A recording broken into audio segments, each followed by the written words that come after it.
সাবুদানার একদম নতুন রেসিপি, যা দেখলেই খেতে ইচ্ছা করবে।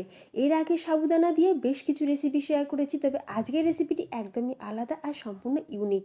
তো দারুণ স্বাদের সাবুদানা এই রেসিপিটি বানানোর জন্য এখানে আমি 1 কাপ সাবুদানা প্রথমে ভালো করে জল দিয়ে ধুয়ে তারপরে জলটাকে ভালো করে ঝরিয়ে নিয়ে এবার কি করব, 1/2 কাপ দুধ দিয়ে আমরা সাবুদানাটাকে ভালো করে ভিজিয়ে রাখবো।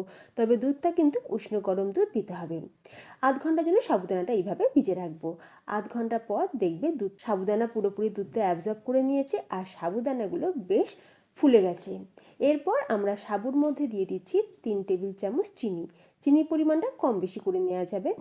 এতে দিয়ে দেবো 1/2 চা চামচ পরিমাণে এলাচের গুঁড়ো।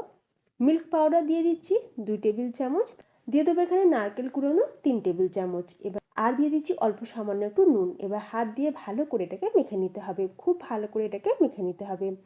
মাখা হয়ে গেলে হাতটা ভালো করে ধুয়ে পরিষ্কার করে নিয়ে তারপরে হাতের মধ্যে অল্প সামান্য ঘি লাগিয়ে তোমরা চাইলে তেলও লাগিয়ে নিতে পারো। এবার এরকম ছোট ছোট বলের মতো শেপ দিয়ে নিতে হবে।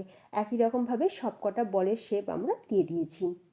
এবার গ্যাসের ওপর কড়াই বসিয়ে 1 চামচ ঘি দিয়ে তাতে দিয়ে দিচ্ছি কিছুটা ড্রাই ফ্রুটসটাকে ভেজে তুলে রেখে দেবো।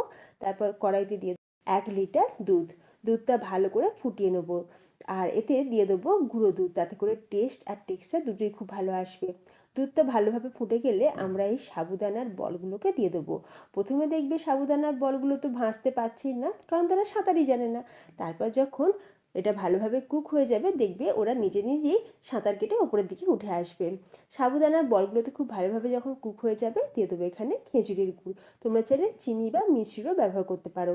মিষ্টিটা তোমরা তোমাদের স্বাদ অনুযায়ী বাড়িয়ে কমিয়ে নিতে পারো। তো তৈরি হয়ে গেল আমাদের দারুণ স্বাদের সাবুদানার পায়েস। তোমরাও বানিয়ে খাও আর সাবস্ক্রাইব করে যাও। টাটা।